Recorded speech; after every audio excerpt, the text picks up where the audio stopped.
2023 മണിപ്പൂരിൽ വംശീയ കലാപം പൊട്ടിപ്പുറപ്പെട്ടതിന് ശേഷം പിന്നീട് ഇതുവരെ ഇന്ത്യൻ പ്രധാനമന്ത്രി നരേന്ദ്രമോദി മണിപ്പൂർ സന്ദർശിച്ചിട്ടില്ല.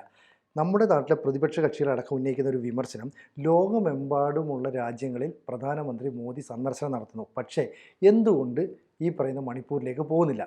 ഇപ്പോൾ കേൾക്കുന്ന വാർത്ത, ഏതാണ്ട് 2 വർഷത്തിന് ശേഷം സെപ്റ്റംബർ 2ാമത്തെ ആഴ്ച ഈ ഇംഫാൽ, അതുപോലെ തന്നെ ചുരാചന്ദ്പൂർ അടക്കമുള്ള സ്ഥലങ്ങളിലേക്ക് പ്രധാനമന്ത്രി സന്ദർശനത്തിനെത്തുന്നു എന്ന വിവരങ്ങളാണ് പുറത്തു വരുന്നത്. അപ്പോൾ ഇത്രയും നാളുള്ള അധിക്ഷേപത്തിന്, വിമർശനത്തിന് ഒരു വലിയ മറുപടി നൽകാനായിട്ട് പ്രധാനമന്ത്രി പോകുന്നു എന്നാണ് മനസ്സിലാക്കേണ്ടത്. തീർച്ചയായിട്ടും പ്രധാനമന്ത്രി ആ വെല്ലുവിളി ഏറ്റെടുക്കുന്നു എന്നുള്ളത് ഇന്ത്യക്ക് അനിവാര്യമായ ഒരു മറുപടി തന്നെയാണ്. അത് മോദി എന്ന വ്യക്തിക്ക് മാത്രമുള്ളതല്ല. സത്യത്തിൽ മണിപ്പൂർ ഇന്ത്യക്ക് തന്നെ ഒരു വെല്ലുവിളിയാണ്.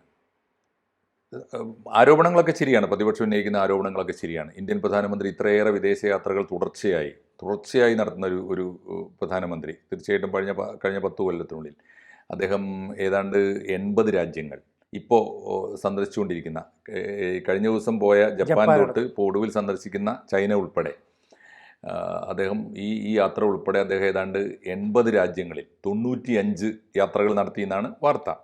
അപ്പോൾ ഇത്രയേറെ സഞ്ചരിച്ച ഒരാളുണ്ടാവില്ല. സഞ്ചരിക്കട്ടെ, ഇന്ത്യയുടെ സന്ദേശവുമായി ലോകം മുഴുവൻ സഞ്ചരിക്കുന്നത് ഇപ്പോൾ ഏത് പ്രധാനമന്ത്രിമാരും രാജ്യത്തിൻ്റെ ചെലവിലാണ് യാത്ര ചെയ്യുക. അത് മോദിക്ക് മാത്രം ഒരു കുറ്റമൊന്നുമല്ല.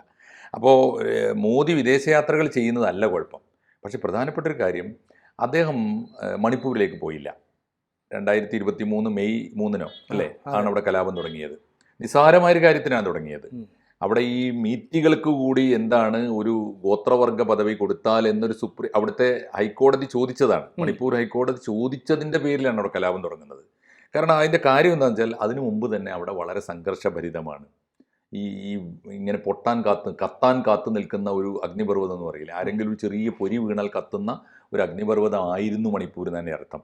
എല്ലാ വിഭാഗത്തിലും തീവ്രവാദികളുണ്ട്, എല്ലാവരുടെ കയ്യിലും ആയുധങ്ങളുണ്ട്. പക്ഷേ ഇതൊരു സുപ്രീം കോടതിയുടെ ഈ ചോദ്യം വന്നപ്പോൾ അത് പരിശോധിച്ചുകൂടെ എന്ന് ഗവൺമെന്റിനോട് ചോദിച്ചേ ഉള്ളൂ. അന്ന് ബിരേൻ സിംഗ് ആണ് അവിടെ മുഖ്യമന്ത്രി, BJP-യുടെ. അപ്പോൾ ആ ചോദ്യത്തിന് ഒരുപാട് അർത്ഥം കിട്ടി. ഒന്ന്, ബിരേൻ സിംഗ് ഈ മീത്തി വിഭാഗത്തിൽപ്പെട്ട ആളാണ്. മീത്തികൾക്ക് ഗോത്രവർഗ പദവി കൊടുത്തുകൂടെ എന്ന് ചോദിച്ചാൽ, നമ്മുടെ നാട്ടിലിപ്പോൾ ഉയർന്ന പദവിയുള്ള ഒരു ഉയർന്ന പദവി എന്ന് ഞാൻ പറയുന്നത്, ഗോത്രവർഗത്തിന് പുറത്ത് ഉള്ള ഒരു സമൂഹത്തെ ഗോത്രവർഗത്തിന്റെ പദവിയിലേക്ക് മാറ്റുക എന്ന് പറയുന്നത് നമ്മളൊന്നും ആഗ്രഹിക്കുന്ന ഒരു കാര്യമാവില്ല. പക്ഷെ അവിടുത്തെ പദവിക്ക് ഒരുപാട് കാര്യങ്ങളുണ്ട്. മണിപ്പൂരിലെ ഗോത്രവർഗ പദവി എന്ന് പറഞ്ഞാൽ ഒരുപാട് പ്രിവിലേജ് ഉണ്ട്, ഒരുപാട് അധികാരങ്ങളുണ്ട് അവർക്ക്. മാത്രമല്ല മണിപ്പൂരിൻ്റെ ഏതാണ്ട് 50% ജനത ഈ ഒരു ചെറിയ താഴ്വാരത്താണ്, ഇംഫാൽ താഴ്വരയിലാണ്. ചുരാചന്ദ്പൂർ എന്ന് പറയുന്നത് മലയോര മേഖലയാണ്. ഈ മലയോര മേഖലയിലാണ് വിഭവങ്ങൾ മുഴുവനും. എന്നാൽ വികസനം ഏറ്റവും കുറവാണ്. ഈ മലയോര മേഖലയിലെ വിഭവങ്ങളാൽ അവർ സമ്പന്നരാണ്. ഈ ഗോത്രവർഗ്ഗക്കാർ യഥാർത്ഥത്തിൽ അവിടെ ഇതിൻ്റെ ഒരു സാമുദായികമായ പ്രശ്നം എന്താ വെച്ചാൽ, മീത്തി എല്ലാം ഗോത്രവർഗ്ഗക്കാരാണ്. വേണമെങ്കിൽ മീത്തിയിലും ഗോത്രവർഗ്ഗക്കാരുണ്ട്. മീത്തിയിൽ ഭൂരിപക്ഷം ഹിന്ദുക്കളാണ്. മീത്തിയിൽ എല്ലാവരും ഉണ്ട്, എങ്കിലും ഭൂരിപക്ഷം ഹിന്ദു വിഭാഗത്തിൽപ്പെട്ട ഹിന്ദു വിശ്വാസികളായ ഗോത്രവർഗ്ഗക്കാരാണ്.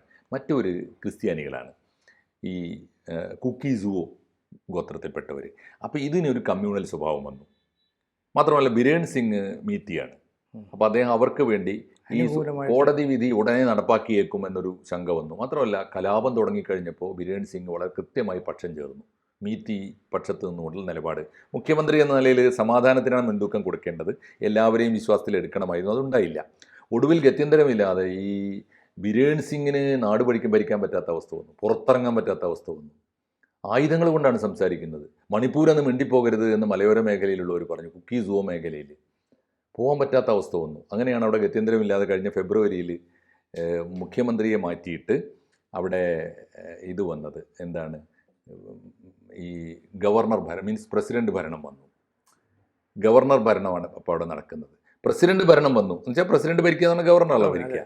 പക്ഷേ പ്രസിഡന്റ് ഭരിക്കുമ്പോൾ സാധാരണഗതിയിൽ ഒരു കീഴ്വഴക്കമുണ്ട്. പ്രസിഡന്റ് ഭരിക്കേണ്ടി വരുന്ന എപ്പോഴാണ്?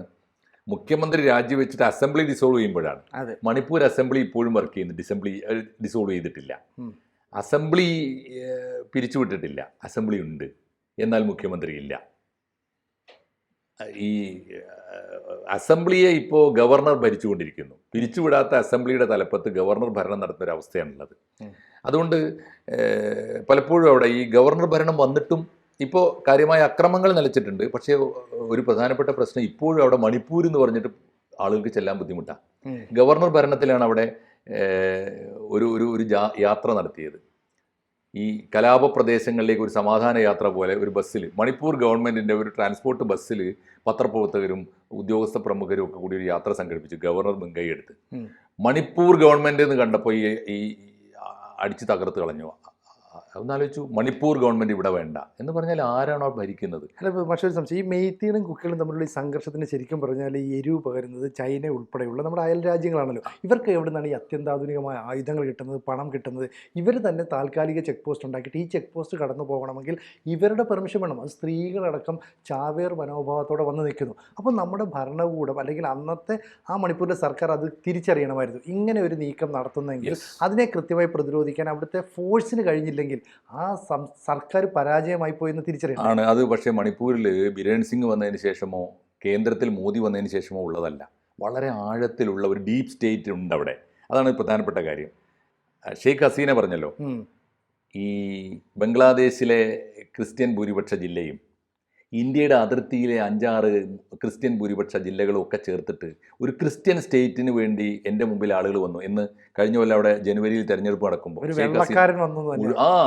ഒരു വൻകിട രാജ്യത്തിൻ്റെ പ്രതിനിധി വന്നു. ആരായിരിക്കും വന്നതെന്ന് കൃത്യമാണല്ലോ. അപ്പോൾ അതുകൊണ്ട് ഇപ്പോൾ മോദിക്ക് മണിപ്പൂരിലേക്ക് ചെല്ലാൻ പറ്റിയില്ല എന്ന് പറഞ്ഞാൽ അമിത്ഷാ വരെ പോയി. അതെ, മോദിക്ക് ധൈര്യമില്ലാഞ്ഞിട്ടല്ല, പോകരുത് സാർ, വരരുത്, ഇവിടെ സുരക്ഷിതമല്ല, സെക്യൂരിറ്റി ഇഷ്യൂസ് ഉണ്ട് എന്ന് നമ്മുടെ സേനയും പോലീസും ഭരണകൂടവും ഒക്കെ ആഭ്യന്തര വകുപ്പും കൊടുത്ത നിർദ്ദേശം അനുസരിച്ചാണ് പോകാതിരുന്നത്.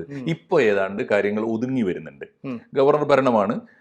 പക്ഷേ ഇത്രയും കാലം അവർ ശ്രമിച്ചുകൊണ്ടിരുന്നത്, മുഖ്യമന്ത്രി രാജിവെച്ചതിന് ശേഷം നിയമസഭ നിലവിലുണ്ടല്ലോ, ഒരു പകരം മുഖ്യമന്ത്രി BJP-യിൽ നിന്ന് തന്നെ വരാൻ, BJP-യിൽ നിന്നാണ് വരേണ്ടത്, അവർക്കാണ് ഭൂരിപക്ഷം ഉള്ളത്. അതും അവിടെ ഒരു കൺസെൻസസിൽ ഒരു ധാരണയിലെത്താൻ സാധിച്ചിട്ടില്ല. ഇങ്ങനൊരു പ്രതിസന്ധിയിലാണ് മോദി അങ്ങോട്ട് പോകാൻ തീരുമാനിക്കുന്നത്. കാരണം ഇപ്പോൾ ഏതാണ്ട് നിയന്ത്രണത്തിലായിരിക്കുന്നുവെന്നും ഈ കലാപ പ്രദേശം ആലോചിച്ച് നോക്കൂ, അക്രമം ഭീകരമാണ്. ഈ ഒരു ഗോത്രവർഗ പദവിയുടെ പേരിൽ ഒരു സംസ്ഥാനത്തുള്ള മനുഷ്യർ തമ്മിൽ കൊന്നുകൂട്ടിയത് എത്ര?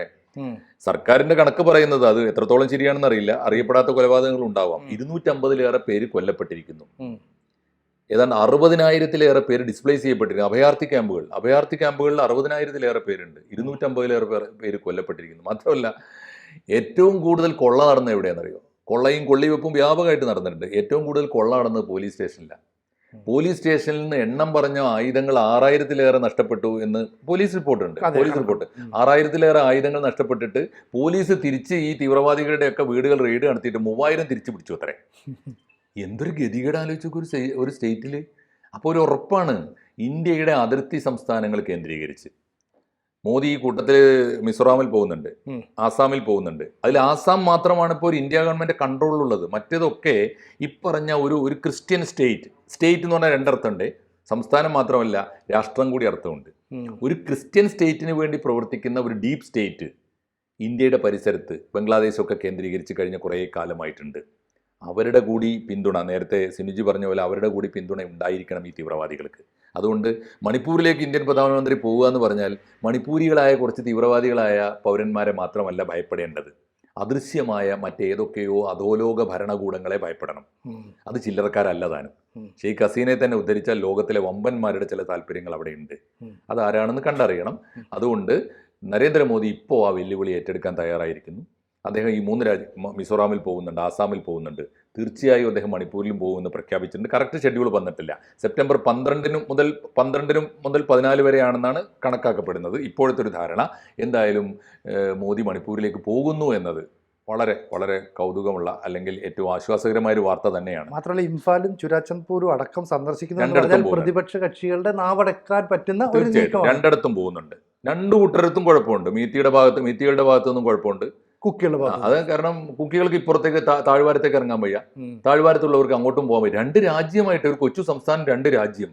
ആലോചിച്ച് നോക്കൂ, മല കയറിയാൽ ഇവനെ തട്ടിക്കളയും, എന്നിട്ട് അവിടെ ആയുധമായിട്ട് ആളുകൾ കാത്തു നിൽക്കുക. ആലോചിച്ച് നോക്കൂ, മല ഇറങ്ങിയാൽ മറ്റവനെ തട്ടിക്കളയും, അതിനിവിടെ ആളുകൾ കാത്തു നിൽക്കുക. അത് ഒരു വെള്ളരിക്കപ്പട്ടണം പോലെ ആയി കൂടാൻ പാടില്ലല്ലോ. അതുകൊണ്ട് മണിപ്പൂർ ഒരു സൂചനയാണ്. ഒരു പക്ഷേ മണിപ്പൂരിനെ അടക്കി നിർത്തിയില്ലെങ്കിൽ മറ്റ് അതിർത്തി സംസ്ഥാനങ്ങളിലും ഇത്തരം രാജ്യവിരുദ്ധ പ്രവണതകൾ വന്നേക്കും. അത് തന്നെ ഉത്തമമായ ദൃഢനിശ്ചയത്തോടെ ആയിരിക്കണം മോദി മണിപ്പൂരിലേക്ക് പോകുന്നത്. അദ്ദേഹത്തിൻ്റെ യാത്രയ്ക്ക് എല്ലാ അഭിവാദ്യങ്ങളും നേരാം. കൂടുതൽ വാർത്തകളും വിശേഷങ്ങളും നിങ്ങളിലേക്ക് എത്താൻ ABC മലയാളം സബ്സ്ക്രൈബ് ചെയ്യുക. ബെൽബട്ടനും അമർത്തുക.